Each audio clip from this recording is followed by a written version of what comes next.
galimybę susipažinti.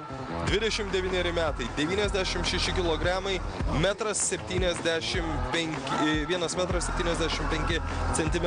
Teodoras Aukštuolis 4 metais jaunesnis, 9 centimetrais aukštesnis, to paties svorio ir kovų turėjęs gerokai mažiau negu Aleksandras Grebenkinas.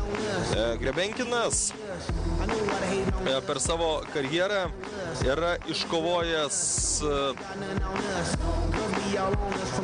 iškovojęs 10 pergalių ir patyręs 11 pralaimėjimų ir paskutinės 3 dvikovos jo buvo pralaimėtos Šamiliui Nurmagomedovui, pirmajame raunde Andrėjui Seletsovui ir Sergejui Klasinui. Čia beje ši kova vyks pagal kitas taisyklės. Čia mes matysime kovojančius kovotojus po 5 minutės. Ir čia turbūt, kad turėsime galimybę išvysti ir kovą parteryje. Egidijus Valavičius 2009 metais kovojo prieš šį kovotoją ir pirmajame raunde pasiuntė į nokautą. Toliau dar žiūriu, ar buvo kur nors Lietuvos atstovų per tą... Ne, tai yra antrasis Lietuvos atstovas, su kuriuo tenka kovoti Aleksandrui Grebenkinui. Na, o Teodoras Aukštuolis savo ruožtų paskutinius 2 kartus laimėjo.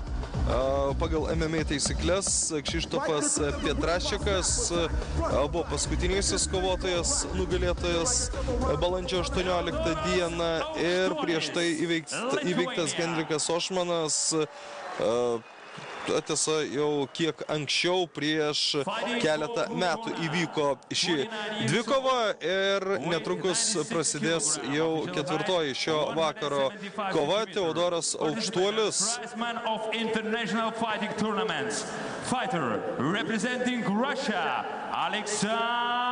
Ukmergės Tsunamio atstovas yra Teodoras Aukštuolis, 2006 metų jaunimo dziudo sambo imtynių čempionas, 2007 metų iki 20 metų Eurazijos šalių dziudo žaidynių 3 vietos laimėtojas, 2008 metų jaunimo dziudo 2 vietos laimėtojas, Lietuvos jaunimo bušido imtynių čempionas, bušido svat turnyrų daugkartinis dalyvis. Ir Teodoras Aukštuolis pristatytas mums. 2 raundai po 5 minutės, tai kaip būna kovojant pagal MMA taisyklės. Ir su galimybė pratęs čia kovą, jeigu per tuos 2 raundus, jeigu per tas 10 minučių nepaaiškėja šios kovos nugalėtojas. Abu kovotojai sveria po 96 kg, tai yra pakankamai daug.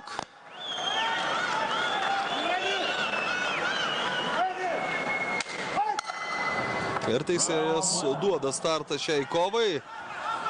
Teodoras Aukštuolis labai mėgsta tokias, sakykime taip, mėgsta greitai įsivyniojimą iš nepatogios situacijos ir neretai sugeba jis tai padaryti. Aleksandras Grebenkinas nusprendė, jog kovotojams geriau yra tęsti kovą parteryje. Ir štai taip, Teodoras Aukštuolis. Keli smūgiai keliais. Labai sėkmingai jis dabar yra suėmęs varžovo sprandą ir galima būtų pabandyti atlikti smaugimo veiksmą.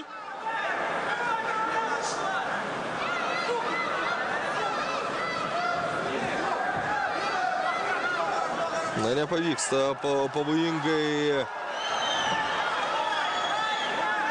pratęsti šios atakos, bet keli smūgiai buvo labai pavojingi. Pažiūrėkit net į Ruso veidą. Jis jau yra prakirstas.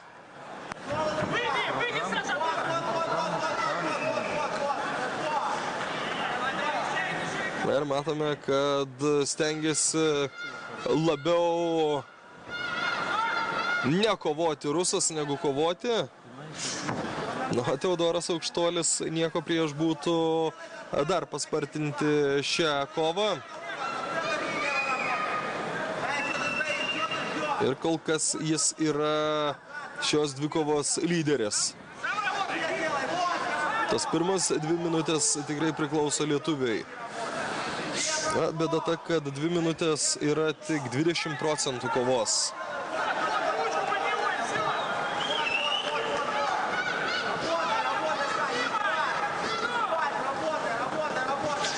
Gan ilgai įsitaisė ringo kampe.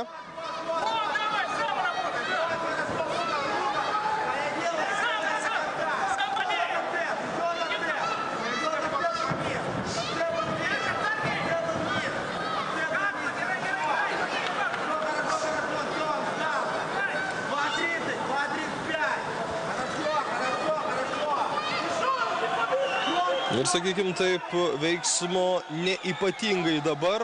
Ta itin nesėkminga Ruso pradžia visiškai sustabdė šią kovą ir abu kovotojai kaip įsirėmė į ringo kampą, taip jame ir leidžia laiką.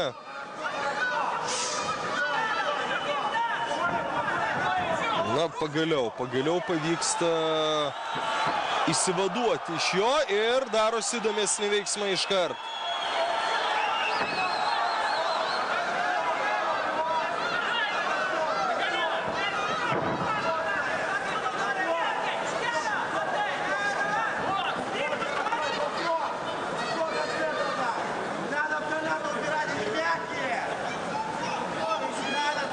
Iki pirmojo raundo pabaigos lieka viso labo 1,5 minutės. Pradžia buvo žymiai daugiau žadanti. Tas pirmos 2 minutės, 1,5 minutės buvo labai įdomios, tačiau dabar, sakykime taip, su Teodoru Aukštuoliu yra viskas gerai, tačiau šiuo atveju Grebenkinas nei pats kovoja, nei kitam leidžia. Ir nors girdime trenerio paraginimus, kad reikia dirbti, tačiau Grebenkinas kol kas to nedaro. Na dabar smūgis keliu. Ne itin malonus smūgis. Na ir štai tai prasideda paskutinė minutė. Labai gaila, kad taip greit vėl susikimba abu kovotojai.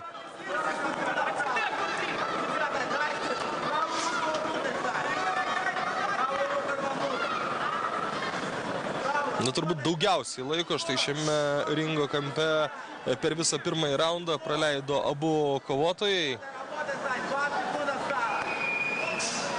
Vos 20 sekundžių užbaigti pirmąjį raundą. Na, štai taip. Įsivadavęs atrodo, kad gali ir daugiau Aleksandras Grebenkinas, nei parodė tame pirmajame raunde. Paskutinės kelios sekundės Teodoras Aukštuolis dar sugeba užtvoti. Neįtin stipriai, tačiau svarbiausiai tiksliai. Ir ką turim? Turim po 5 minučių labai stipriai apdaužytą Rusijos kovotoją Teodoras Aukštuolis. Matėme, kaip keliais smūgiais keliu tiesiog, liaudiškai tariant, suvanojo savo priešininką. Štai šį ataką. Labai pavojingi smūgiai, tas pirmasis ypač. Ir čia bando ranka apsiginti Rusas, bet tą padaryti jam labai sudėtinga. Geras smūgis ir ranka. Na ir pirmajame raunde Teodoras Aukštuolis tikrai buvo stipresnis už savo priešininką. Išlaikyti tokį pat režimą antrajame raunde ir truputėlį, ne truputėlį, o gerokai mažiau to įsispaudimo į ringo kampą ir iš tikrųjų viskas bus gerai.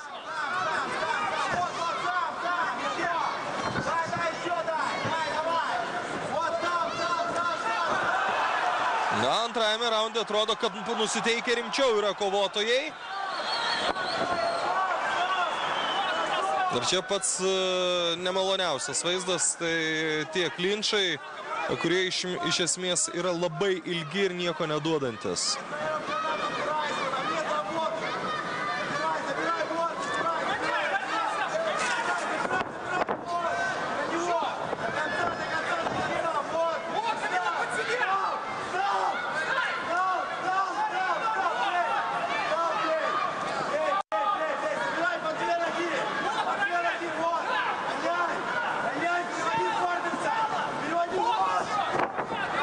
Na ir parteris.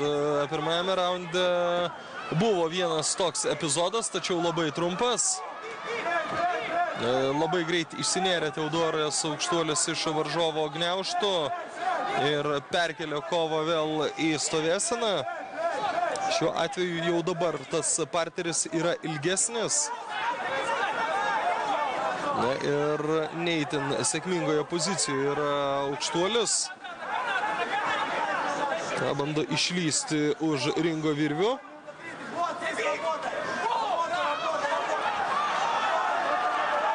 Tačiau tą padaryti nėra taip paprasta. Visai už ringo virvių kovotojai. Teisėjas nestabdo kol kas kovos. Na ir tai buvo galima net išlėkti lauk iš ringo. Perkeliami kovotojai labiau į ringo vidurį. Ir pažiūrėkit, Grebenkinas nepasiduoda teisėjo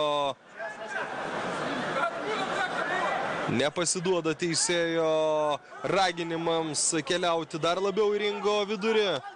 Ir kągi, štai dabar kova. Aukštuolis pabandys ištiesinti varžovo ranką. Tai būtų labai rimtas žingsnis pergalės link, na, o Grebenkinas smūgiais talžo Aukštuolį. Antrasis raundas įpusėjo.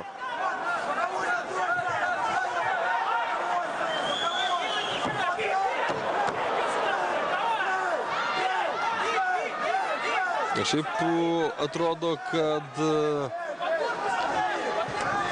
jėgos daugiau turi Grebenkinas, nes Aukštuoliui, kad ir koks jis pavojingas yra, nepavyks išsivaduoti iš varžovo gniaužto.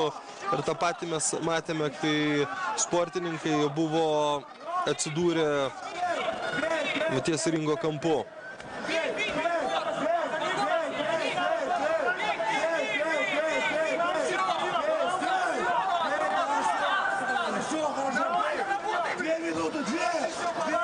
Laikas tirpsta, o pastaruoju metu bent jau tokia simbolinė iniciatyva priklauso Rusijos kovotojui.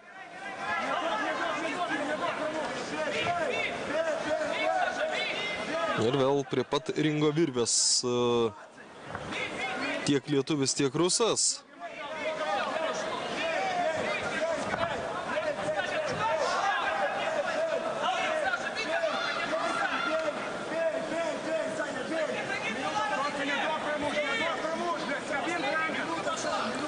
Paskutinioji šios dvikovos minutė.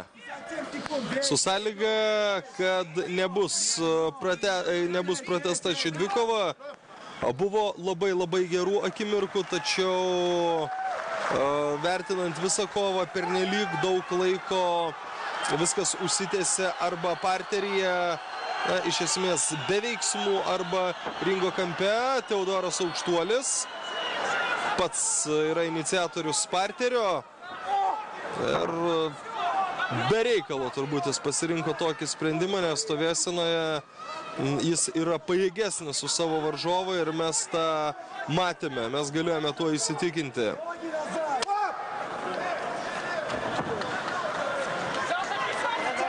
Dar kart kelia teisėjas kovotojus.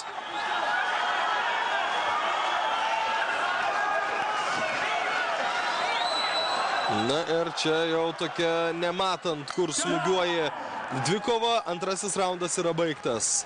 Ir dabar lieka sulaukti teisėjo sprendimo. Priminsiu, jog kol kas rezultatu 2-1 pirmauja pasaulis prieš Lietuvą.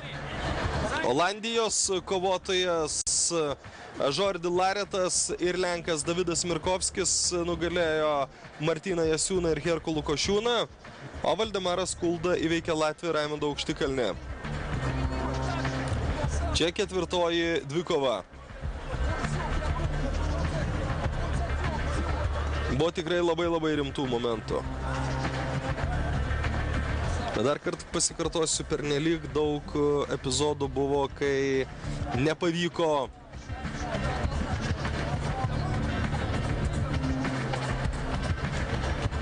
nei atsiplėšti nuo varžovo, nei kažką nuveikti. Arba ringo kampe, arba tada, kai antrajame raunde kovotojai buvo parteryje. Koksgi teisėjų sprendimas?